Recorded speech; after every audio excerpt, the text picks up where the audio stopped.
तो welcome guys. आज से हम लोग एक नया सेगमेंट और स्टार्ट करने जा रहे हैं। सो बेसिकली हमारी जो फंडामेंटल फाइनेंशियल रिपोर्टिंग की सीरीज चल रही है उसमें आज हमारा तीसरा मॉड्यूल। पहले मॉड्यूल में हमने बहुत सारी चीजों को डिस्कस किया। सेकंड मॉड्यूल में हमने डिस्कशन किया, उसके बाद हमने उसमें क्वेश्चंस कराए, आपका मॉक टेस्ट लिया। नाउ आज हम एक और मॉड्यूल को डिस्कस करने जा रहे हैं जिसके बारे में हम काफी डिटेल में समझेंगे। आई गेस आपको सभी को स्क्रीन विजिबल होगी प्रॉपरली। तो आज हम लोग जो सेगमेंट स्टार्ट करने जा रहे हैं वो काफी इंपॉर्टेंट है। तो इस सेगमेंट का नाम है sir balance sheet date adjustment. अब आप में से बहुत सारे स्टूडेंट ने ये बैलेंस शीट एडजस्टमेंट सुने भी होंगे और हो सकता है आप में से बहुत सारे स्टूडेंट को परफेक्टली आते भी हों। बहुत सारे बच्चे बोलेंगे ये सर हमने accrued income, accrued expenses, unearned income, prepaid expenses और रिवर्सल ऑफ जनरल एंट्री सारा सुना हुआ है। मोस्ट ऑफ द स्टूडेंट ये कहेंगे, और मोस्ट ऑफ द स्टूडेंट कहेंगे सर ये हमने 11th क्लास में पढ़ ली है। बट स्टिल आप में से बहुत सारे बच्चे इस क्वेश्चन को गलत करने वाले हैं। मैं आपको एडवांस में कह रहा हूं कि आप इस लेक्चर को देखने के बाद बोलेंगे सर हमको ये तो पता ही नहीं था, हमने तो ये सोचा ही नहीं था। Definitely will say that, because कई बार आपको कॉन्सेप्ट पता हो लेकिन इंटरनेशनली तरीके डिफरेंट हो सकते हैं उसको करने के। तो वो आज सारे हम यहां पर डिस्कस करने वाले हैं। तो सबसे पहले हमने इनको बैलेंस शीट डेट एडजस्टमेंट क्यों लिखा, मतलब अब एक वर्डिंग पे ही हम पूरा डिस्कशन स्टार्ट कर रहे हैं। बैलेंस शीट डेट एडजस्टमेंट, हमने इसका नाम दिया है कि हम बैलेंस शीट डेट के एडजस्टमेंट के बारे में बात कर रहे हैं। तो sir balance sheet date adjustment इसीलिए इंपॉर्टेंट है क्योंकि हम बनाते हैं अक्रूड बेसिस पर अपने फाइनेंशियल स्टेटमेंट। अक्रूवल कॉन्सेप्ट पे हम हमारे क्या करते हैं, अक्रूवल कॉन्सेप्ट के बेसिस पे हम अपने फाइनेंशियल स्टेटमेंट को बनाते हैं। तो बहुत सारे ऐसे ट्रांजेक्शन होते हैं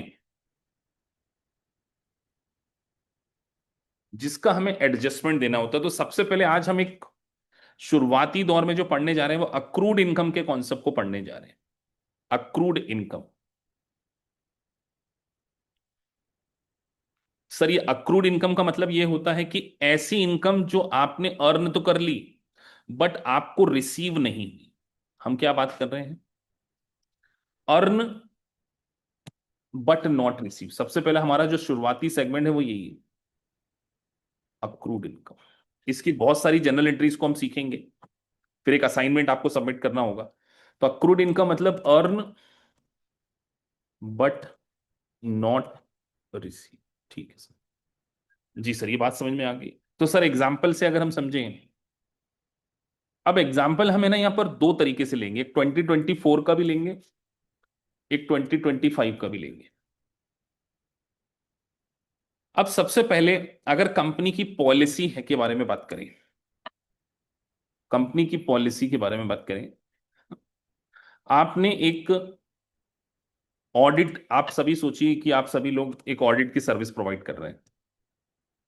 जी सर, आपके पास आपका क्लाइंट आता है 2024 में और वो लेट से आता है 31 दिसंबर में, या हम 1 दिसंबर के बारे में बात करें, 1 दिसंबर को आपके पास आता है और वो बोलता है मुझे मेरा स्टॉक ऑडिट करना है। ठीक है, आपने 1 दिसंबर से लेकर 31 दिसंबर तक काम किया। अब यहां पे मैं आपको बहुत सारी छोटी छोटी चीजें समझाऊंगा। 1 दिसंबर को आपने काम स्टार्ट किया और 31 दिसंबर को आपका वर्क फिनिश हो गया है, ऑडिट फिनिश हो चुका है। जी सर, लेकिन उस पर्सन ने आपको पेमेंट जो किया है वो 2025 में किया है। तो अब यहां पर तीन कॉन्सेप्ट अराइज होते हैं। एक तो 2024 में क्या जनरल एंट्री होनी चाहिए, 2025 में क्या होनी चाहिए, और उसके बाद में आपसे एक बिलिंग का कॉन्सेप्ट भी डिस्कस करने वाला हूं, बिलिंग कॉन्सेप्ट जो आपके लिए बहुत नया हो। अब सबसे पहले अगर आप लोगों से पूछा जाए तो पहली जनरल एंट्री आप 2024 में क्या करते हैं, दैट्स सिंपल क्वेश्चन मैंने आप सबसे पूछा है कि एक ऑडिटर हैं आप एक कंसल्टेंट हो सकते हैं, आपने 31 दिसंबर को ऑडिट फिनिश कर दिया बट वर्क आपने क्या किया है 2024 में ही फिनिश कर दिया है, और बिल आपने बनाया है इनवॉइस 2025। ठीक है, जनवरी में बनाया आपने, 1 जनवरी में? 1 जनवरी को अपनी इनवॉइस रेज कर दिया। सबसे पहले आपकी इनकम किस ईयर की मानना चाहिए, 2025 की या 2024 की? चैट बॉक्स में आंसर लिखना है आपको, सिंपल, चैट बॉक्स में। तो most of the students are correct कि सर बिलिंग कभी भी मैटर नहीं करती इनकम को रिकॉग्नाइज करने के लिए। पहला कॉन्सेप्ट आप ये ध्यान रखिए, billing is never be a criteria for recognise of any income. Billing से कोई मतलब नहीं, हमें हमारी इनकम को रिकॉग्नाइज करना पड़ेगा। तो सर हम क्या रिकॉग्नाइज करें यहां पर? अब हमें पेमेंट लेना है, तो यहां पर हम एक वर्ड यूज कर रहे हैं, अक्रूड इनकम। क्या यूज कर रहे हैं? Accrued income account debit to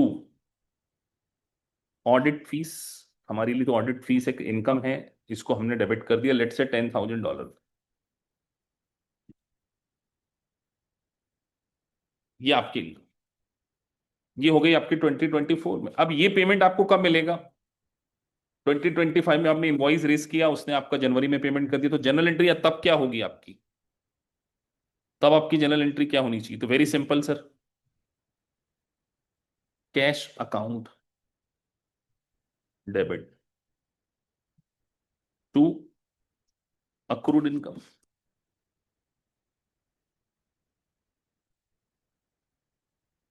बात सिर्फ यहीं तक नहीं समझाना है मैंने। अगर यही बात समझानी होती तो फिर ये तो आप 11th क्लास में सीख चुके हैं, फिर मेरा क्या जरूरत थी सर? आगे मैं बात आपको बहुत सारी चीजें सिखाऊंगा यहां पर।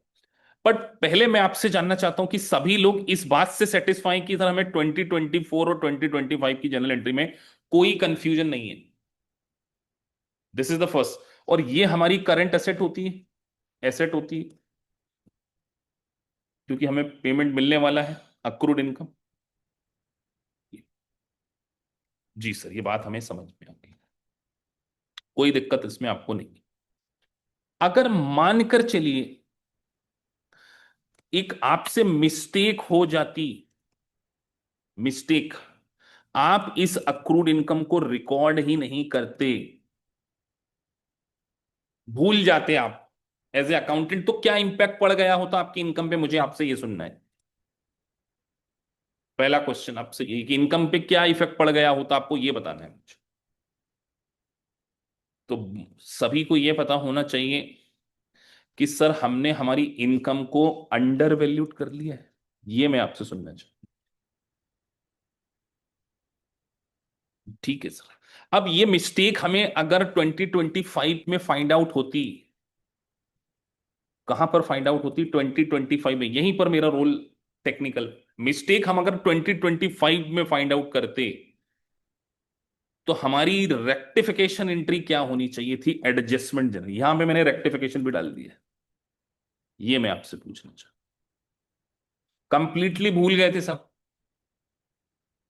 तो ये बात आपको पता चली सबसे पहले 2025 में, अभी पेमेंट नहीं मिला है, तब जनरल एंट्री आपको क्या करना चाहिए थी? तो यहीं पर एक क्वेश्चन है कि सर हम अक्रूड इनकम को तो पहले डेबिट करेंगे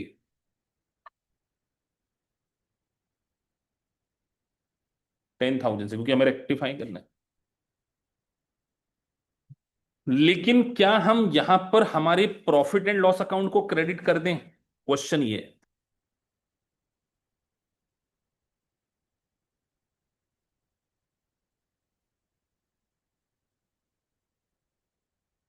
नहीं, बस यहीं पर हमें ध्यान रखना है कि अगर हम प्रॉफिट एंड लॉस अकाउंट में इसको बुक करते, तो हमसे एक मिस्टेक हो जाती, हम 2024 का प्रॉफिट 2025 में बुक कर लेते, ये हमसे मिस्टेक हुई। क्या हमें प्रीवियस ईयर का प्रॉफिट करंट ईयर में बुक करना चाहिए? नहीं करना चाहिए। तो यहीं पर एक अच्छा, प्रीवियस ईयर के प्रॉफिट को किस नाम से जानते थे आप? Retain earning. तो हम यहां पर प्रॉफिट एंड लॉस अकाउंट की जगह क्या यूज कर सकते हैं?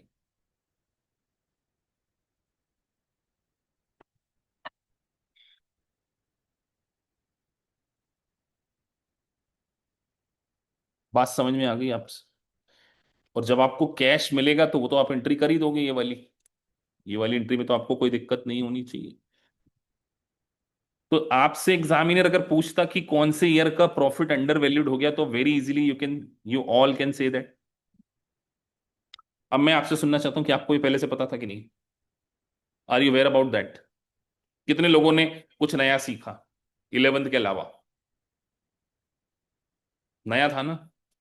तो यही यही हमारा रोल डिफरेंट हो जाता है कि आपको केवल पुराना नहीं बताना है, आपको इंटरनेशनल करिकुलम के अकॉर्डिंग ये सारी चीजें समझाना है।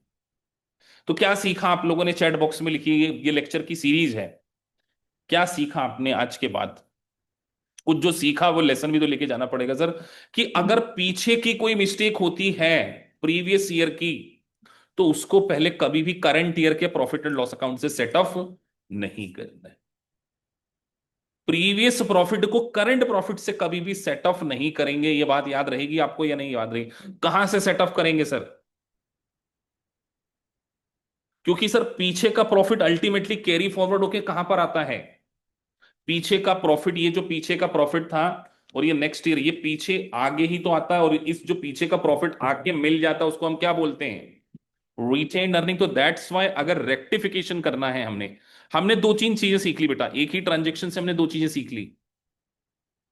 हमने अक्रूड इनकम का कॉन्सेप्ट भी सीख लिया, हमने नेक्स्ट ईयर में पेमेंट रिसीव करना भी सीख लिया, और हमसे मिस्टेक हो गई तो हमने ये भी सीख लिया कि हमने अंडर इनकम को वैल्यूट किया था। अगर हमें करेक्शन करना है तो हमें नेक्स्ट ईयर में जाकर चेंज करना पड़ेगा, अभी भी खत्म नहीं हुआ है। इतना आसान होता तो फिर मैं आपको ये फंडामेंटल सेशन क्यों पढ़ा रहा होता? अब मैं बात कर रहा हूं अक्रूड इनकम। तो सर अक्रूड इनकम का मतलब होता है करंट एसेट्स, ठीक है ना? और इसका मतलब होता है अर्न बट नॉट रिसीव। ये आप लोगों ने सभी ने सीख लिया सर, हमें इसमें कोई दिक्कत नहीं है कि ये आपने हमें अच्छे से। अगर हम सर पिछले साल ही ये एडजस्टमेंट कर लेते तो पिछले साल ही कर लेते तो फिर तो कोई बात ही नहीं होती, वो तो रेक्टिफिकेशन का सवाल ही नहीं होता। सर क्या हम इसकी जगह दूसरा वर्ड यूज कर सकते हैं अक्रूड इनकम की जगह? अक्रूड इनकम की जगह हम क्या एक अकाउंट रिसीवेबल वर्ड यूज कर ले? कई बच्चे ये बोल रहे हैं। हम्म, बिल्कुल कर सकते। But account receive generally goods और सर्विसेज के केस में होता है ना, और ये हमारी सर्विस थी तो जनरली हम इसको यूज कर सकते हैं। तो अक्रूड इनकम डेटर्स को डेबिट करके सर एंट्री क्रेडिट भी कर सकते थे, कोई दिक्कत नहीं है, ये सारी चीजें आप यूज कर सकते। कोई दिक्कत यहां पर? अक्रूड इनकम का कॉन्सेप्ट, साथ में आपने अक्रूड इनकम का कॉन्सेप्ट भी सीखा, और आपने रेक्टिफिकेशन जनरल एंट्री भी सीख ली। अब हमने एक चीज आपको बताई थी, इनवॉइसिंग। इनवॉइस का कॉन्सेप्ट भी तो सीखा आपने। मैं आपसे क्वेश्चन पूछता हूं कि अगर 2024 में हमसे इनवॉइस नहीं बना, बट हमने 2025 में वो इनवॉइस बनाया, तो वो इनवॉइस अगर 2024 की इनकम का था बट इनवॉइस 2025 में बनाया, इनकम 2025 की है या 2024 की? क्वेश्चन तो आपसे यही है। क्या आप में से सिंपल सी, यार आप में से अभी अपन 2025, मैं आपको इनवॉइस नेक्स्ट ईयर पहुंचाऊं, मैं आप मुझे आप मेरे सब रेवेन्यू रिकॉग्नाइज करता हूं ना आप सबसे, जो भी मैं फीस लेता हूं, मैं आपको इनवॉइस नेक्स्ट ईयर दूंगा, क्या मैं नेक्स्ट ईयर इनकम रिकॉर्ड करूंगा? बिलिंग का कोई लेना देना नहीं होगा। बिलिंग का कोई लेना देना नहीं होता। किससे? अक्रूवल कंसेप्ट से बिलिंग का कोई लेना देना नहीं। तो इनकम स्टिल हमें कौन से ईयर में रिकॉर्ड करनी पड़ेगी? 2024 में ही क्या करनी पड़ेगी? रिकॉग्नाइज करनी पड़ेगी। जी सर, ये बात हमको समझ में आ गई। तो यहां पर मैंने आपको कॉन्सेप्ट के लिए एक छोटा सा एग्जांपल दिया है कि एक कंसल्टेंट था जिसको दिसंबर में 50,000, जनवरी में पेमेंट रिसीव हुआ। ये बात आपको समझ में आ गई, इनवॉइसिंग भी समझ में आ गई, उसका इंपैक्ट भी समझ में आ गया, वो सब चीजें हमने समझ ली। और हम आपके कन्वीनियंट के लिए मैंने आपको एक असाइनमेंट भी इस बात के ऊपर दिया हुआ है। अब उस असाइनमेंट को बहुत सारे बच्चे मिस इंटरप्रिटेट कर लेंगे, इसीलिए मैं पहले आपको वो असाइनमेंट के बारे में बताऊंगा कि जब आप आपका एलएमएस खोलेंगे तो जो आपको होमवर्क के रूप में असाइनमेंट दिया है, जैसे आप यहां जाएंगे तो अभी तक आप सारे असाइनमेंट पूरे कर चुके हैं। One of the assignment is that balance sheet date adjustment, है ना? यहां पे मैं खोल रहा हूं क्योंकि आपको आज के लेक्चर को देखने के बाद इस असाइनमेंट को भी करना पड़ेगा। यहां पर आप जाएंगे तो देखिए मैंने एक असाइनमेंट आपके लिए एडवांस में बना रखा है। क्वेश्चन है, ABC limited close its books on 31 March 2025। The following are identified. तो सबसे पहले अक्रूड इंटरेस्ट का एक कॉन्सेप्ट मैंने यहां डाला हुआ है, 20,000 earned in March to be received in 10 अप्रैल। आपको सिर्फ इतना काम करना होगा, सॉल्यूशन आपको बाद में देखने को मिलेगा। आपको जर्नल एंट्री पास करनी है, कैश सेटलमेंट की पास करनी है, और 31 मार्च की करनी। तो ऑब्वियसली बात है सर, पेमेंट अप्रैल में मिला है, 31 मार्च हमारा ईयर एंड हो चुका, तो आप अपनी असाइनमेंट में भेजेंगे ये पहला, एक इसके ऊपर भेजेंगे, आप अपना करके भेजेंगे असाइनमेंट, क्योंकि बाकी बहुत सारे असाइनमेंट भी आपको करने हैं। ठीक है सर, आगे हम बढ़ते हैं अगले कॉन्सेप्ट की ओर, जिसका नाम है अक्रूड एक्सपेंसेस। दोनों अक्रूड अक्रूड वाले मैंने एग्जांपल ले ली। ठीक है, अक्रूड एक्सपेंसेस का मतलब होता है एक्सपेंसेस, एक्सपेंसेस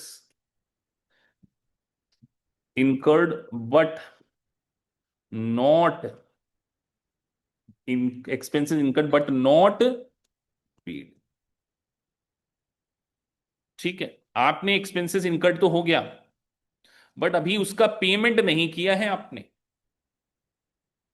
तो आपसे वही एग्जांपल में रिवर्स करके पूछूं कि अभी आपको ऑडिट फीस पे करनी थी, अभी आपको तो ऑडिट फीस पे करनी थी, आपने सर्विसेज तो 31 दिसंबर को ले ली थी ना, बट पेमेंट आपने नेक्स्ट ईयर किया। जरा जनरल एंट्री लिखो, पेमेंट ऑन 5 जनवरी ले लो।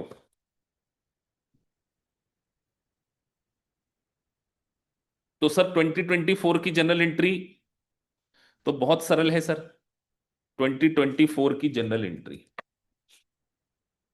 अब यहां पर थोड़ा सा मैं आपको एडवांस लेवल भी बताऊंगा, जिसको आपने ध्यान देना। 2024 की जनरल एंट्री, ऑडिट फी आपके लिए एक्सपेंसेस हैं, आपको रिकॉर्ड करना चाहिए, बट कैश की पेमेंट नहीं कर रहे आप। तो हम यहां पे इसको क्या लिख सकते हैं, अक्रूड। सर आप यहां पर एक वर्ड नहीं लिख रहे, दूसरा आउटस्टैंडिंग एक्सपेंसेस। बताओ क्यों नहीं लिख रहे? ये आउटस्टैंडिंग वर्ड इंडिया की टर्मिनोलॉजी, हम इंडिया का कोर्स पढ़ रहे हैं क्या, नहीं पढ़ रहे? इंडिया में ये वर्ड यूज होता है, आउटस्टैंडिंग सुना होगा ना आपने। तो हमें ऑडिट फीस एक्सपेंसेस और अक्रूड एक्सपेंसेस है ना, तो ऑडिट फीस, और यहां पर मैंने अक्रूड एक्सपेंसेस पेबल के नाम से इसको लिखा हुआ है। लेट से फीस 10,000 थी। चलो पहला ट्रीटमेंट बताइए मुझे आप लोग,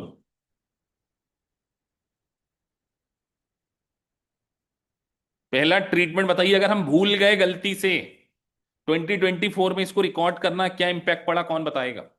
इंपैक्ट बताना है आपको, इंपैक्ट जल्दी, और वो भी प्रॉफिट इंक्रीज हो जाएगा,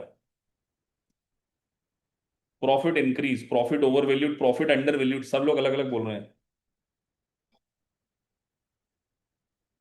बेटा खर्चा नहीं लिखा, एक्सपेंडिचर नहीं लिखा हमने, और अगर हमने एक्सपेंसेस ही नहीं लिखा, तो इसका मतलब हमने हमारी इनकम को क्या कर लिया है, ओवर वैल्यूड कर लिया है। और अब आप सभी लोग समझदार हैं कि अगर ये बात मुझे, सर हमें 2025 में एक जनरल एंट्री पास करनी पड़ेगी, accrued expenses account debit to cash 10,000। यहां तक सबको समझ में आ गया होगा सब कुछ जो मैं आपसे पूछना चाहता हूं?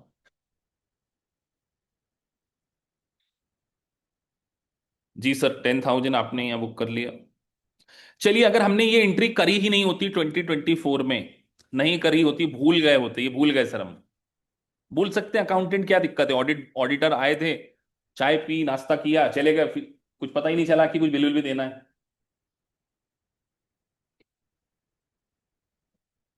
रेक्टिफिकेशन एंट्री 2025,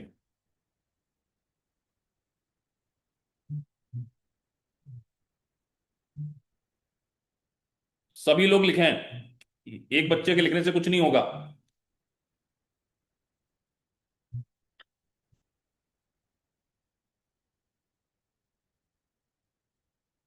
चलो, एग्जामिनर आपसे मल्टीपल चॉइस क्वेश्चन में ये पूछता, what impact on current year profit, क्या लिखते आप? करंट ईयर यानी 2025 क्या लिखते आप? ऑफ दिस रेक्टिफिकेशन क्या लिखते? ये सुनना है मुझे आपसे।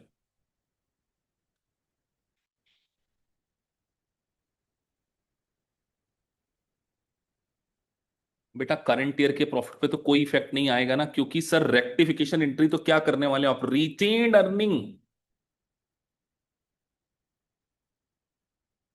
Account debit to accrued expenses. ये भूल गए थे ना, तो सर रेक्टिफाई करना पड़ेगा। अब सर हमको तो बचपन में हमारे सर कुछ डिफरेंट तरीके से सिखाते थे, पहले करेक्ट करो, फिर रॉन्ग करो, फिर रेक्टिफाई करो। क्या मैं आपको 11th क्लास समझाने बैठूं यहां पर? क्या आप ऐसा चाहते हो कि सर वो हमारे एक सर थे, आपने अपने सर जो भी हो उनको याद करना, वो डेफिनेटली आपको 11th में पढ़ाते होंगे रॉन्ग एंट्री, करेक्ट एंट्री, और दोनों का मैं ऐसे ही समझाते थे या नहीं समझाते थे? मैं तो ऐसे ही समझाता, मैं जब पढ़ाता था किसी किसी जमाने में 11th क्लास। टीएस गरेवाल की एक बुक बुक आती थी ना, उसमें आप लोग पढ़ते होंगे सिर्फ रॉन्ग एंट्री, करेक्ट एंट्री और रेक्टिफिकेशन, वैसे समझना है या आगे समझ में? लेकिन बेटा वो इंडिया की अकाउंटिंग थी, यहां थोड़ा सा डिफरेंट है।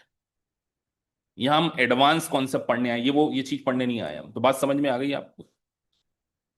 तो सर अक्रूड एक्सपेंसेस के कारण अगर हमने नहीं बुक किया तो व्हाट इंपैक्ट ऑन लायबिलिटी, अगर एमसीक्यू में पूछा जाएगा तो क्या लिखोगे?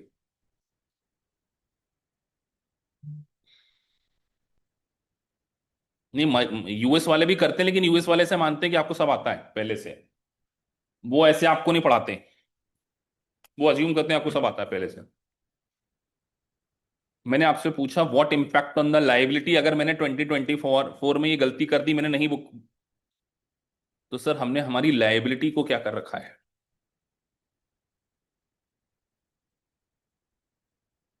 अब सर आप ये सब इतना डिटेल में हमको पढ़ा क्यों रहे? हमको तो समझ ही नहीं आ रहा, क्या हमको रियली इसकी जरूरत पड़ेगी?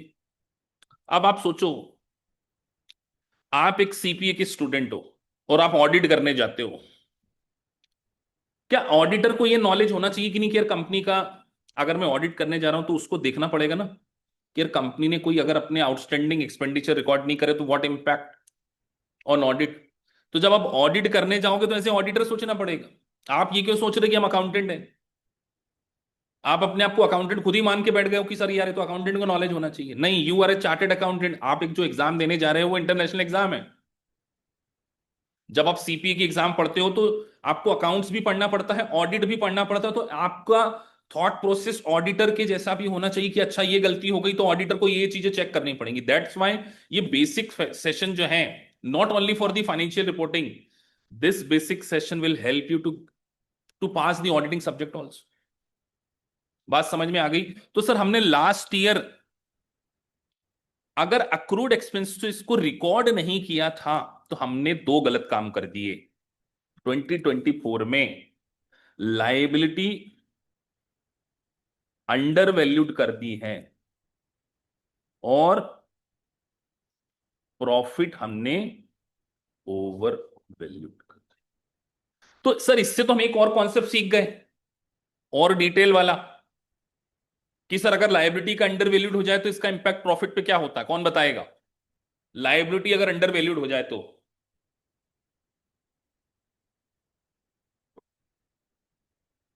ये आपको लिखना है, मुझे नहीं लिखना है। मैं तो ये सोचना चाह रहा हूं कि आप ये सोच पा रहे हैं कि नहीं।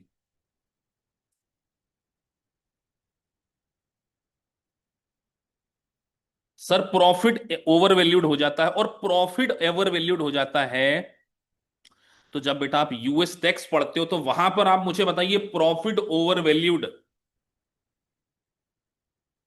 तो टैक्स भी क्या हो जाएगा?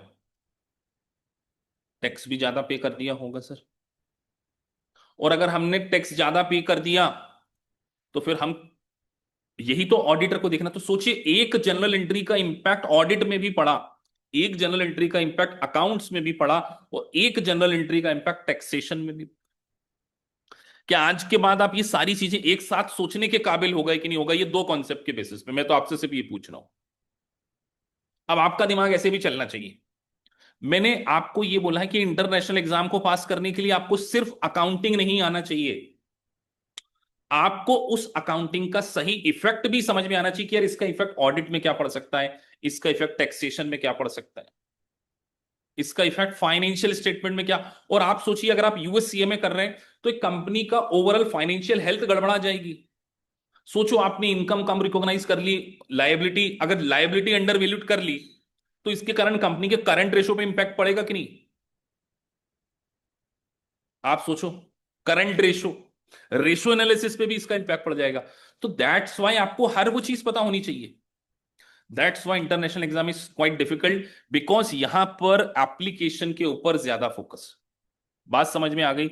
आज के बाद आप लोग ये नहीं बोलोगे कि सर हमको ये लॉजिक से नहीं आता। 100% क्लियर है? 100%।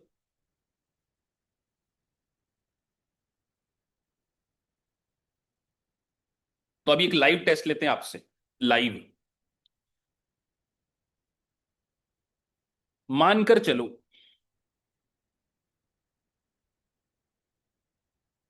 अभी हम पढ़ रहे थे अक्रूड एक्सपेंसेस।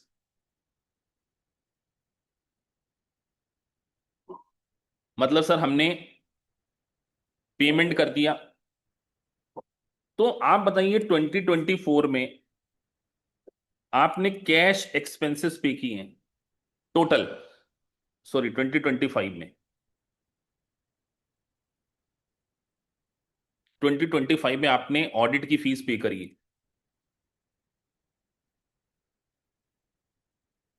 सर हमने पे करी है 15,000, but belongs to last year 10,000 थी। तो आप बताइए 2025 में एक्सपेंसेस कितना बुक करना चाहिए हमें?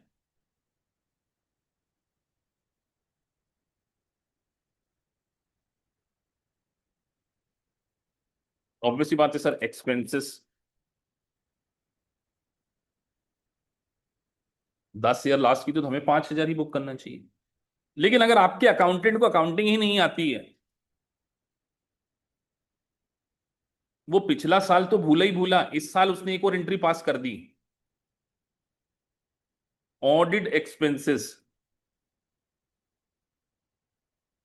15,000 टू कैश।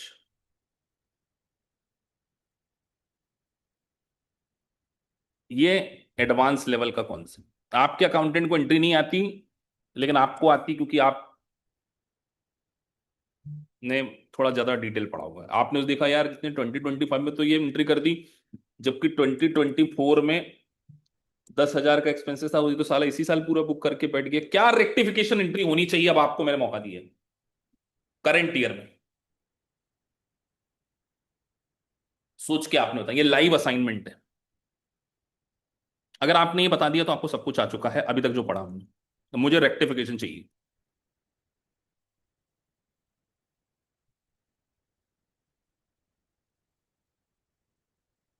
रेक्टिफिकेशन का इफेक्ट लाइव चाहिए आपसे, सोच के देना। बाद में मत बोलना कि सर हम रिटर्न अर्निंग लिखना भूल गए, जैसे कई बच्चे लिखना भूल गए।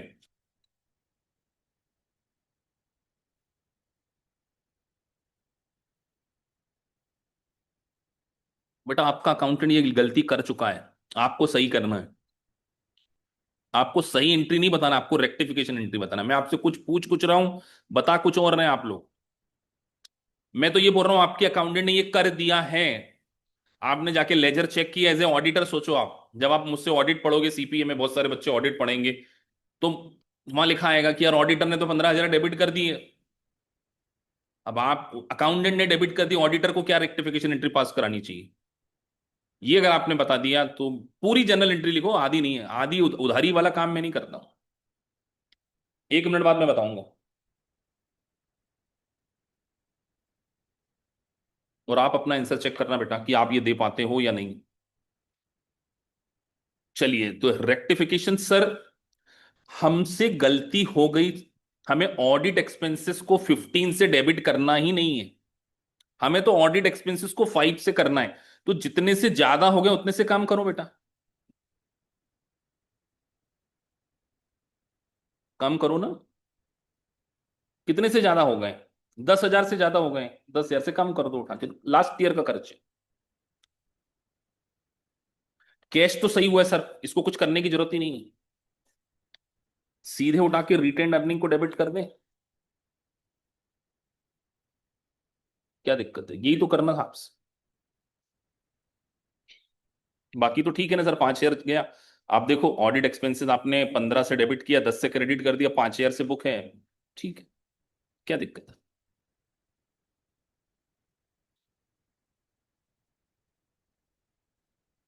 तो सर हम एक काम और करते हैं ना,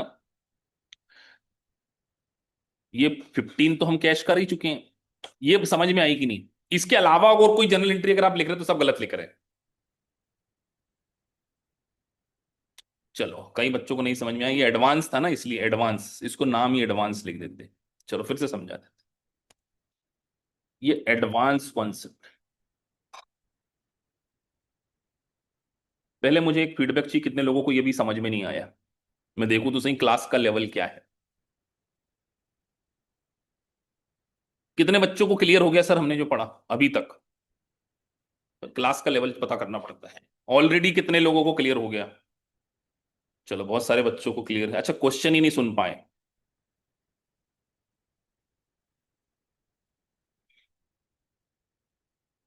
चलो सर क्वेश्चन फिर से बना दो आप, आसानी से बना देते ना क्वेश्चन, जल्दबाजी क्यों करना है अपने को, हम तो क्या बोल रहे हैं। 2024 में आपसे गलती हो गई कि आपने 10,000 का ऑडिट एक्सपेंसेस बुक नहीं किए, नहीं किया, हिंदी में लिख दूं, नहीं किया। लेकिन आपके अकाउंटेंट को ज्यादा कुछ आता नहीं था, जिस कंपनी का आप ऑडिट कर रहे हैं या जिस कंपनी का आप फाइनेंशियल, उसने इतना बोला यार, बोले मैं तो ये काम कर देता हूं ऑडिट एक्सपेंसेस, अब मैं तो ज्यादा जानता ही नहीं हूं ना, मैं तो डेबिट कर देता हूं, पिछले साल का 10, इस साल का 5 उठा के 15,000 डेबिट कर देता हूं, मैं ये कर चुका हूं।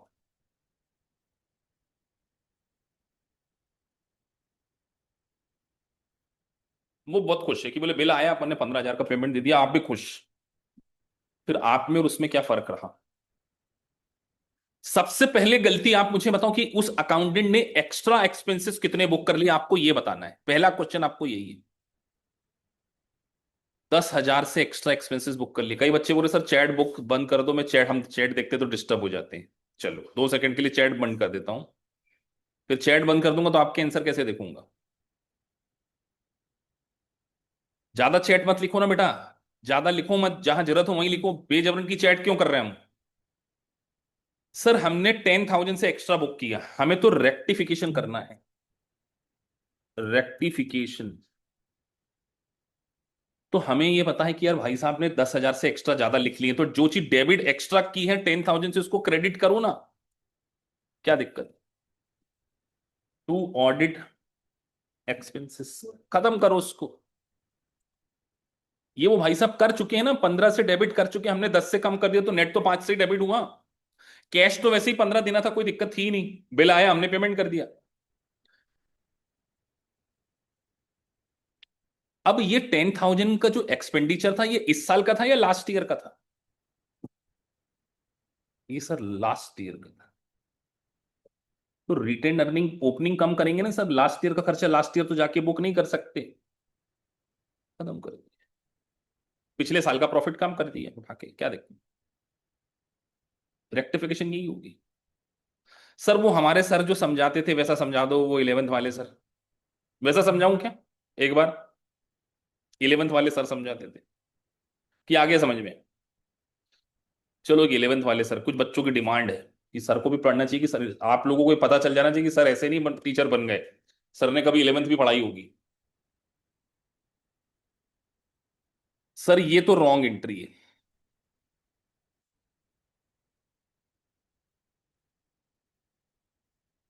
सर कायदे से तो 2024 में एक जनरल एंट्री क्या होनी चाहिए थी, मैं आपको बताता हूं। 2024 में ये होनी चाहिए थी ऑडिट फीस, लेकिन वो काफी लंबी प्रोसेस है कि सर 2024 में ये 10,000 होनी चाहिए थी, और ये होना चाहिए था टू अक्रूड एक्सपेंसेस, ये होना चाहिए था 2020, ये भी नहीं हुआ सर। और फिर 2025 में ये होना चाहिए था, ये होना चाहिए था। ऑडिट एक्सपेंसेस होना चाहिए था 5,000, और अक्रूड एक्सपेंसेस डेबिट, जो लास्ट ईयर का है ना, अक्रूड मतलब लायबिलिटी, और ये होना चाहिए।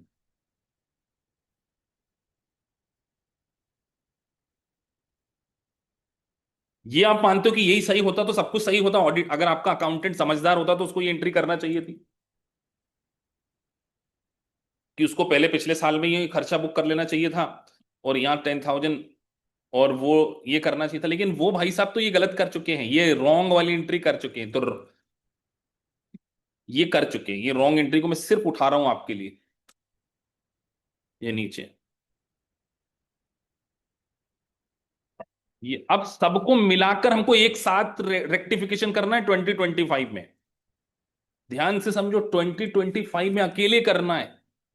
तो आप इन सब में एक चीज तो सही हुई है, उसको रेक्टिफाई नहीं करेंगे? बताओ कौन सी चीज सही हुई है? क्या कैश तो वैसे भी यही होना चाहिए था सर। ये अगर हमें करना चाहिए था 2025 में, तो ये कैश क्रेडिट करना चाहिए था, उसने करा, तो कैश को तो छेड़ना ही नहीं चाहिए सर। ये बात तो सबको समझ में आना चाहिए कि सर हाँ। तो सर ये जो आपने ऑडिट एक्सपेंसेस 5,000 बुक करना चाहिए था, वो आपने करे ही नहीं है। देखो, ये करना चाहिए था आपने, कितने से बुक कर लिए? 15 से कर लिए, 5 से करना चाहिए, तो इसको रिवर्स करें। ये रॉन्ग है ना, ये रॉन्ग, ये रॉन्ग बेटा, ध्यान से सारी चीजें ध्यान देना पड़ेगा, ये रॉन्ग एंट्री है, ये रॉन्ग ये करेक्ट है ना? तो हम 15 से जो डेबिट कर चुके हैं, जिसको 5 से डेबिट करना चाहिए, तो रेक्टिफाई करने के लिए उसको 10 से क्रेडिट करना पड़ेगा कि नहीं करना पड़ेगा? जी सर, करना पड़ेगा। बिल्कुल सही बात। तो हम क्या किया है, ऑडिट एक्सपेंसेस को जो मैंने आपसे कम करवाना है, लेकिन ये अप्रोच काफी टेक्निकल हो जाती है, इसको ध्यान से देखो। मुझे ऑडिट एक्सपेंसेस को क्या करना है, क्रेडिट करना है, ये मैंने रेक्टिफिकेशन करी। ठीक है सर, तो हमने ये वाला पार्ट बिल्कुल सही कर लिया। ये 15 से डेबिट ये होना चाहिए था, तो मैंने इसको 20 के तन से। अब मेरे को यहां पर, क्योंकि मेरा एक सिंपल सा लॉजिक है कि मैं पीछे का प्रॉफिट चेंज ही नहीं कर सकता, तो अल्टीमेटली मुझे करंट ईयर में उसका इफेक्ट क्या करना पड़ेगा, देना पड़ेगा, तो मुझे रिटेन अर्निंग को डेबिट करना पड़ेगा। रिटेन अर्निंग को डेबिट करना मतलब रिटेन अर्निंग को क्रेडिट कम कर देना।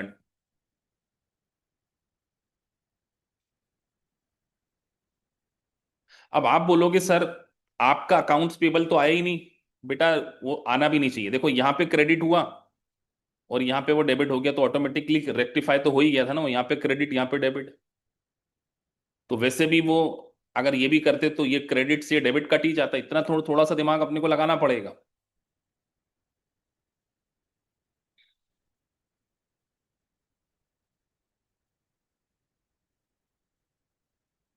कोई दिक्कत है आपको इसमें समझने में? सोच लो, अभी भी मैं आगे नहीं बढ़ने वाला हूं। सर सीधी बात है, रुके रहते हैं सर। देखो, अक्रूड एक्सपेंसेस यहाँ क्रेडिट था, यहाँ डेबिट था, तो ये तो सही हो ही गया है। अगर वो ऐसा कर लेता, यहाँ डेबिट कर लेता, तो कोई दिक्कत ही नहीं थी। थोड़ा सा बेसिक अकाउंटिंग मतलब, अब आप बोलो कि सर हमें 11th पढ़ा दो फिर से, तो वो तो बेटा ना मैं पढ़ाता हूँ, ना आपको इतना समय है, ना हमारे पास इतना समय है। ये तो रॉन्ग वो भाई साहब कर चुके हैं ना, मैंने नहीं किया। मैं तो आपको बोल रहा हूँ कि एक अकाउंटेंट की गलती को हमें सही करना है। मैं आपसे ये बोल रहा हूँ कि वो जो अकाउंटेंट है, ऑडिट एक्सपेंसेस को 15 से डेबिट कर चुका है, जबकि उसको ऑडिट एक्सपेंसेस को केवल 5,000 से कर रहा है। तो वो जो ज्यादा कर चुका है 15 से, उसको रिवर्स करके मैंने 10,000 कम कर दिया। मैं आपको ये बताने की कोशिश करूँ कि मेरा सही ट्रांजेक्शन तो ये था, ये करना चाहिए था, मैं ये कर चुका हूं, तो कितने से ज्यादा कर चुका हूं उसको कम कर दो। ये हो गया अपना, ये काम खत्म हो गया। जी। अगर वो ये क्रेडिट करता, इधर डेबिट करता, तो इफेक्ट तो जीरो जीरो आना था, वो वैसे ही जीरो जीरो आ रहा, तो अपन कुछ नहीं करते सर इसका। क्योंकि यहाँ पे तो कुछ करना नहीं ना, यहाँ पे वो क्रेडिट करता है, यहाँ पे डेबिट करता तो जीरो आता, तो अब जीरो को क्या सही करें? अक्रूड एक्सपेंसेस को क्यों उठा के डेबिट करें? ये भी बात खत्म हो गई। कैश तो ऑटोमेटिकली सही हुआ ही हुआ है, दोनों कंडीशन में, तो उसको सही करना ही नहीं है। देख लो, सारी चीजों को गुलाबी कर दिया, सब हो गया है, अगर आप सोच पा रहे हो तो। अब इसमें इफ एंड बट अपने को नहीं लगाना है इस पर्टिकुलर, ये it was a complicated concept. लेकिन अगर ये आ जाए तो आप लोगों के दिमाग सुन्न हो जाते हैं, मैंने देखा है, सुन्न हो जाते दिमाग, अरे सर ये क्या चल रहा है।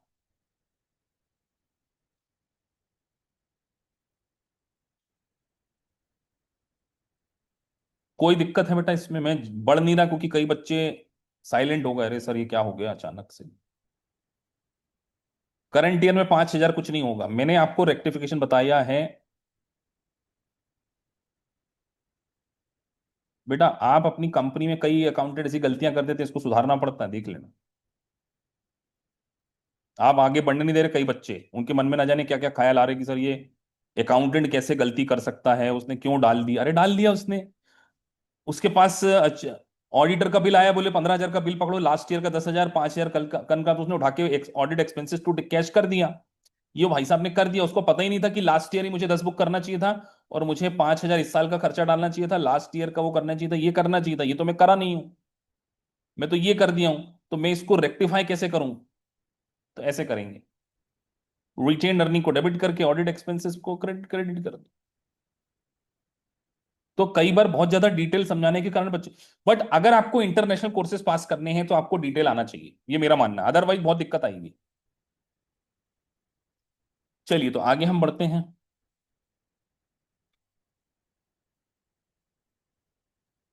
तो सर अक्रूड एक्सपेंसेस क्या होती है? लायबिलिटी होती है, क्योंकि ये फ्यूचर के ऑब्लिगेशन होते हैं, तो ये थ्योरी में आपको दिया हुआ। अभी तीनों का मिक्स आएगा बेटा, अब तीनों का मिक्स आएगा। अभी ये कोई लेक्चर पहला, ऐसे 4 लेक्चर होंगे इसके, कितने, 4 लेक्चर, जब जाके आपको समझ में आएगा। ये तो बिगिनिंग है। अब हम पढ़ने जा रहे हैं अन,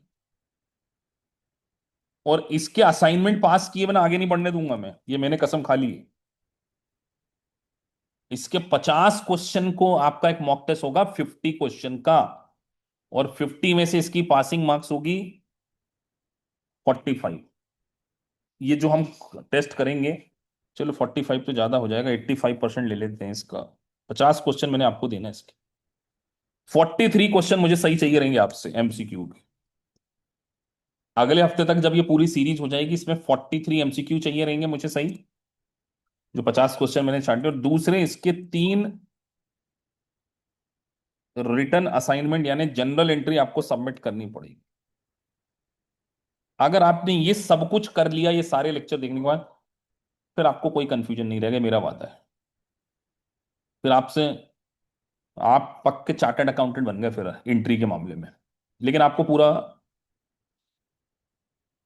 साथ देना पड़ेगा एंड तक।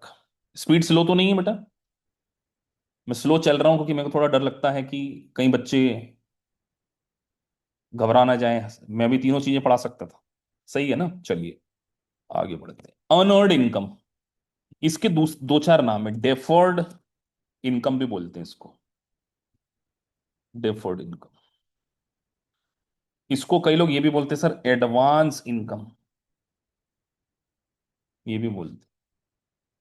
अनअर्ड इनकम भी बोलते हैं, डेफर्ड इनकम भी बोलते हैं, एडवांस इनकम भी बोलते हैं। कई लोग ऐसा भी बोल देते हैं इनकम रिसीव्ड इन एडवांस, ये सब एक ही नाम है। और नई एक टर्मिनोलॉजी लॉजी कई लेकर आए हैं, प्रीपेड इनकम, ये भी सब एक ही चीज है।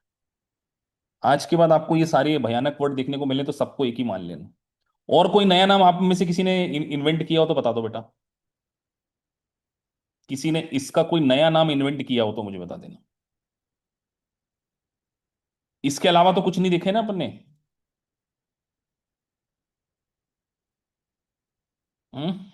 Prepaid income, income receive in advance, advance income, deferred income, unearned income. और ये आप जब IFRS 15 पढ़ेंगे तो वहां पे बहुत डिटेल लेवल पर आएगा, इसलिए एडवांस में अभी से समझा रहा हूं, बहुत ही इंपॉर्टेंट लेक्चर है।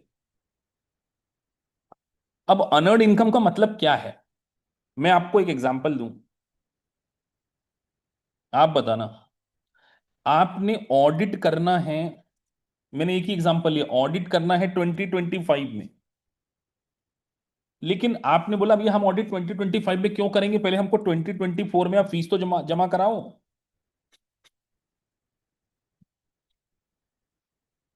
2024 में फीस जमा कराओ, तो वो भाई साहब ने आपको 2024 में फीस दे दी, और आपने जनरल एंट्री क्या पास करी होगी कौन बताएगा।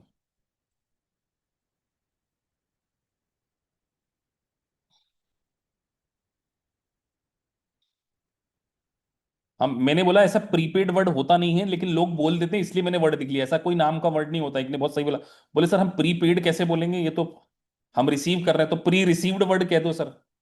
अरे कई लोग ऐसा बोल देते हैं ना, इसको प्रीपेड इनकम, वो सामने वाले पर्सन के लिए बोल रहे हैं, ये कोई नाम है नहीं। नाम तो यही है, deferred income, advance income, income receive in advance, ये नाम कुछ है नहीं। पर कई बच्चे ऐसे वर्ड यूज कर लेते हैं, इसलिए मैं, तो सर हमें कायदे से 2024 में cash account debit to revenue तो बिल्कुल नहीं करना चाहिए सर, ये नहीं करना चाहिए।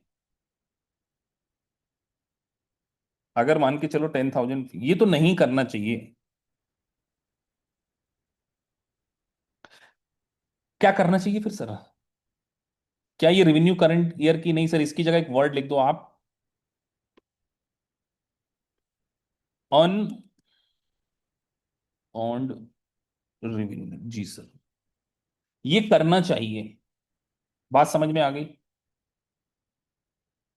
लेकिन आपके अकाउंटेंट को नहीं आता था फिर से कुछ, वो तो बोले नहीं यार हमको, हम क्यों करें, हम तो ये करेंगे, पैसा मिल गया हम तो रेवेन्यू डालेंगे, क्या दिक्कत। चलो आप रेक्टिफिकेशन एंट्री क्या पास करोगे उसके लिए, यहीं पे 2024 में नहीं मान रहा आपका अकाउंटेंट, क्या करना है? आप उसको इमीडिएटली क्या बताओगे कि क्या एंट्री पास करो, रेक्टिफिकेशन क्या करवाओगे आप उससे, मैं ये सुनना चाह रहा हूं। आप उसको बोलोगे भाई साहब तू नहीं मान रहा तो चल हम एक तेरे लिए एक एंट्री पास कर देते हैं, रेवेन्यू अकाउंट डेबिट 200।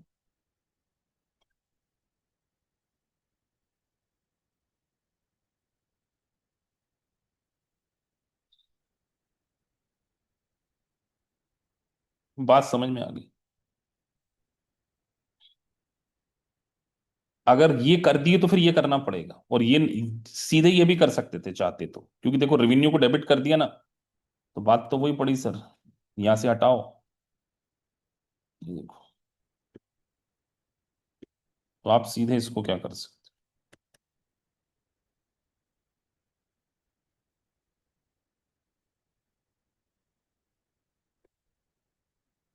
चलो बेटा 2025 क्या एंट्री करोगे जब आप ऑडिट करके आ जाओगे तो?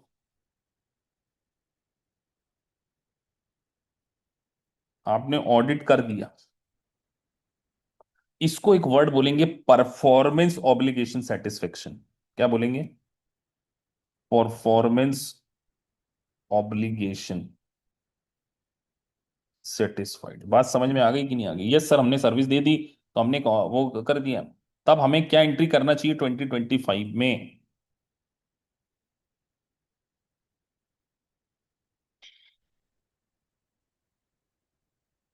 तो सर अनअर्न्ड रेवेन्यू को डेबिट करेंगे,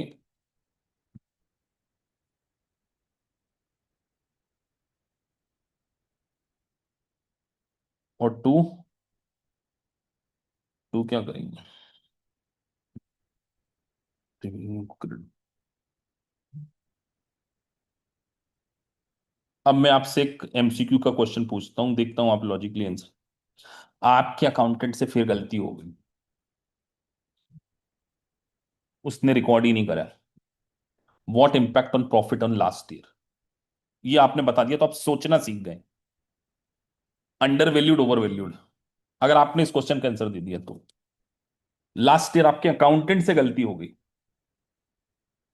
सर ऐसा कैसा अकाउंटेंट रख लिया हमने, इतनी गलती कर रहा है वो। Under valued, under valued, under valued, last year मैं कुछ पूछ रहा हूं आपसे, लास्ट ईयर क्या गलती हुई है, इनकम क्या हुई, अंडर वैल्यूड ओवर वैल्यू, आपको सिर्फ यही आंसर देना है। और आप सभी लोग वही अकाउंटेंट हो जो गलती कर देते हैं। आप जिस कंपनी में अकाउंट कर रहे हो उसकी कसम से भगवान मालिक है, गारंटी दे रहा हूं मैं। अगर आप लोगों ने बोल दिया अंडर वैल्यूड और ओवर वैल्यूड, तो आप जिस कंपनी के अकाउंट प्रोफाइल में आप काम कर रहे हो, वहां के चार्टर्ड अकाउंटेंट की फीस डबल करवा देना बेटा, कल बोल के। ठीक है। कोई इफेक्ट नहीं सर, उसने कुछ रिकॉर्ड ही नहीं करा, रेवेन्यू में रिकॉर्ड ही नहीं किए, तो इनकम पे तो कोई इफेक्ट ही नहीं पड़ा। ये क्यों नहीं सोच पा रहे? जब हमने लास्ट ईयर इनकम रिकॉर्ड ही नहीं करा था, उसने रेवेन्यू रिकॉर्ड ही नहीं करी, उसने कुछ, तो इनकम के ऊपर तो नो इफेक्ट। लेकिन कहीं ना कहीं एक गलती उससे हो गई, वो लायबिलिटी को अंडर वैल्यूड कर बैठा है।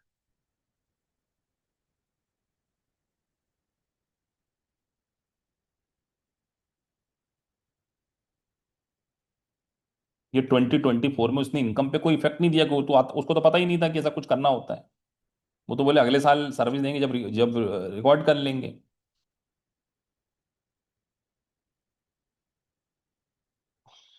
बात समझ में आती है? कितने लोगों को पूरा लेक्चर सिर के ऊपर से जा रहा है, सर आज तो 2 4 एनएसएन की गोली खानी पड़ेगी सर, सेरोडॉन। कई बच्चों के सिर के ऊपर से कल जाएगा, सिर के ऊपर से। कल जब आपसे क्वेश्चन पूछूंगा, इस लेक्चर को देख के आएंगे आप लोग। चलो अगला question. Unearned income, also called deferred revenue, refer to the money received before the related goods or service are provided। ठीक है सर, बहुत सिंपल सी बात थी। तो क्या है हमारे लिए ये? लाइबिलिटी। आगे बढ़ते हैं, प्रीपेड एक्सपेंसेस।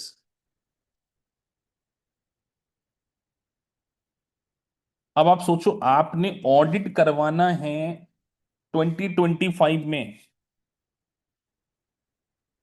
वो चार्टेड अकाउंटेंट बोलता भैया हम तो ऑडिट करते ही नहीं है, पहले पेमेंट लो लेते हैं, उसके बाद हमारा बंदा आएगा आपके ऑफिस में, वो भी नेक्स्ट ईयर आएगा। अच्छा अच्छा, अकाउंटेंट ने चेक काट के दे दिया 10,000 का, काट दिया, क्या दिक्कत? उसको तो कुछ आता था ही नहीं, पता था ही नहीं, वो तो बोलता यार ऑडिट फीस डाल दो, खर्चा उठा लो, बढ़िया एकदम। और कंपनी का ही बैंक है, बैंक को क्रेडिट कर दो, एचडीएफसी बैंक, क्या दिक्कत है? और अकाउंटेंट बहुत खुश हो गया, बोले अपना काम डन हो गया। कई लोग अपने आप को अकाउंटेंट मान लेते हैं ना ऐसे, ऐसा करके। अब आप पहुंचे 2024 में, तो अब आप पढ़े हुए थे मुझसे, तो आपने थोड़ा ज्ञान तो उसको देना ही है। तब आप उसकी रेक्टिफिकेशन जर्नल एंट्री क्या पास कराने वाले हैं, मुझे यहाँ लिख के बताओ। अब आप क्या करवाएंगे उसकी जनरल रेक्टिफिकेशन एंट्री, क्या पास करवाएंगे उसको, क्या ज्ञान देंगे? उसको आप बोलेंगे कि बेटा बैंक तो ठीक है, ये ऑडिट फीस अभी खर्चा इस साल का है ही नहीं, ये प्रीपेड है। क्या है? प्रीपेड एक्सपेंसेस हैं। तो अब आपको समझ में आ गया होगा, आपके जो चार्टर्ड अकाउंटेंट, अगर आप ऑफिस में बैठते होंगे तो वो चार्टर्ड अकाउंटेंट उल्टी सीधी जनरल एंट्री करवाते हैं आपकी एंट्री में। वो इसीलिए करवाते हैं बेटा, क्योंकि इसका इफेक्ट केवल अकाउंट्स पे नहीं पड़ता, इसका इफेक्ट टैक्सेशन पे भी पड़ता है। क्योंकि ये 10,000 का जो खर्चा हो गया था, ये आपने खर्चा मान लिया है, लास्ट ईयर का खर्चा ही नहीं था। उठा के इनकम आपने कम कर दी है, और इनकम कम कर दी है तो आपने टैक्स कम पे कर दिया है, गवर्नमेंट का नुकसान कर दिया है। तो वो चार्टर्ड अकाउंटेंट आपके ऑफिस में आके बोलते हैं ना कि एंट्री पास करवाएंगे हम बहुत सारी। करवाते हैं कि नहीं करवाते? अगर आप वर्किंग है तो देखना, बहुत सारी एंट्री करवाते हैं वो इसलिए करवाते हैं। वो देखते हैं कि क्या करना है क्या नहीं करना है, क्योंकि इसके कारण केवल और केवल फाइनेंस पे इफेक्ट नहीं पड़ता है, इसके कारण टैक्स पे भी इफेक्ट पड़ता है। चलो बेटा, 2024 में तो अगर वही चार्टर्ड अकाउंटेंट फिर बोलता है 2025 में भी कुछ नई एंट्री करो, बताइए 2025 में क्या जनरल एंट्री करते आप?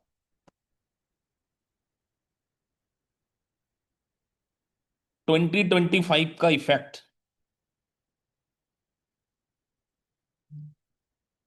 तो अब आप अपने उस अकाउंटेंट को ज्ञान दोगे कि बेटा देख, अब इसने ऑडिट किया ना, ये ऑडिट एक्सपेंसेस यहां डालना है। ठीक है, यहां डालो एक्सपेंसेस। जी सर, डाल देते हैं 10,000।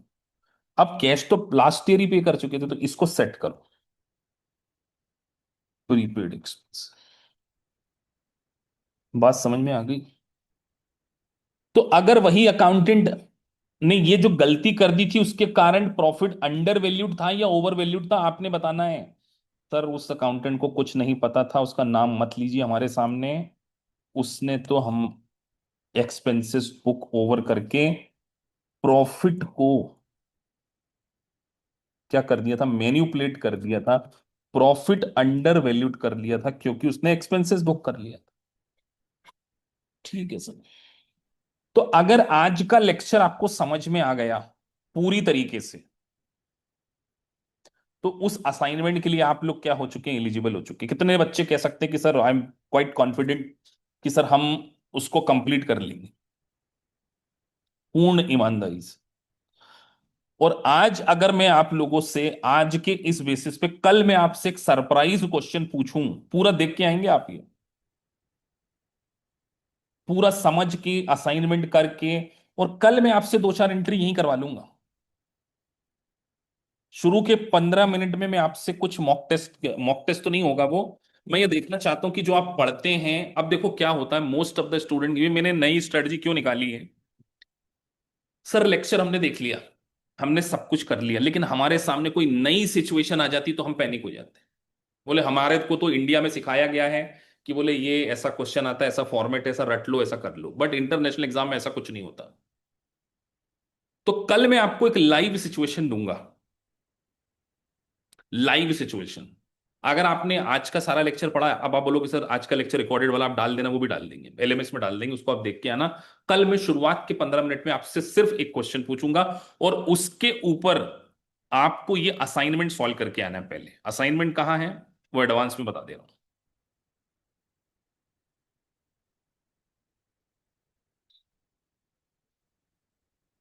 आपके उसमें पहले ही डाल दिया मैंने। असाइनमेंट ये है, सॉल्यूशन देखने की कोशिश मत करना। सॉल्यूशन जब हम क्वेश्चन कर लें तब देखना, और अगर आपका सही हो जाए तो अपने आप को शाबाशी देना कि यार चलो हमने जो सीखा था वो हमने सही कर लिया। और नहीं, गलत करते हैं तो फिर उसको करेंगे, और फिर कल एक एडवांस लेवल और इसके आगे की सीरीज। कल का जो लेक्चर आपको तभी समझ में आएगा जब आप पूरा असाइनमेंट और आज का लेक्चर पूरी माइन्यूटली समझ के आएंगे। अदरवाइज कल का लेक्चर आपके लिए रॉकेट होने वाला है, ये मैं आपको एडवांस में बता दूं। कल मैं आपसे फीडबैक पोल कराऊंगा कि कितने लोगों को ऊपर गया लेक्चर। अभी जस्ट अपलोड कर रहा हूं मैं, ये वाला लेक्चर मैं अभी अपलोड कर रहा हूं।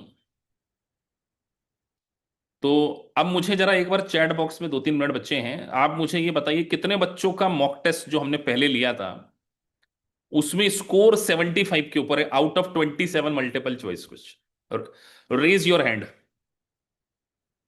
यहाँ पे बेटा नीचे ना उसमें एक वो बटन आता है रेज योर हैंड, उस पे बटन पे क्लिक कर दो, मुझे दिख जाएगा जिन लोगों ने मॉक टेस्ट दिए जो 75 के ऊपर है। 75 के ऊपर वाले बच्चे पहले मॉक टेस्ट में, देख रहा हूं मैं, मोस्ट ऑफ द स्टूडेंट दिख रहे हैं। अगर आप 75 के नीचे हैं तो आपको क्या करना है, फिर से देखना है। मतलब 70 पॉइंट, किसी का 74, उसको भी चला लेंगे। लेकिन 90%, 85% बच्चे जिन लोगों ने 85% या 90% उसमें लेकर आ गए हैं, उन्होंने तो कमाल कर दिया है, मतलब उन्होंने सब कुछ समझ लिया। और कितने बच्चे उन लोगों ने असाइनमेंट को भी बिल्कुल डिक टू डिक सही कर दिया था, जिनका कॉम्प्रिहेंसिव इनकम और वो सारी चीज सही आ गई थी। तो अगर ये आप लोग सही करते जा रहे हैं तो आप बिल्कुल राइट पाथ पे हैं, even you are doing CMA CPA whatever course you are doing, because ये फंडामेंटल कॉन्सेप्ट है, तो आपके कंसेप्ट बहुत क्लियर है। तो मुझे ऐसा लगता है कि मोस्ट ऑफ द स्टूडेंट ने 80 के ऊपर ही स्कोर किया है। मतलब 100% तो बहुत बहुत ही किसी का होगा, 100%। तो मोस्ट ऑफ द स्टूडेंट जो है 75 के ऊपर है, दैट्स प्रीटी कूल। अब अगला जो मॉक टेस्ट आएगा आज का असाइनमेंट के बाद, नेक्स्ट वीक तक आपको नेक्स्ट वाला जो 50 क्वेश्चन का मॉडल टेस्ट पेपर मिलेगा। कई बच्चों को नहीं पता है मॉडल टेस्ट पेपर कहाँ है, तो मैंने मॉडल टेस्ट पेपर कहाँ से देखना उसका भी एक वीडियो बना के डाला हुआ है, ये यहां से देखना।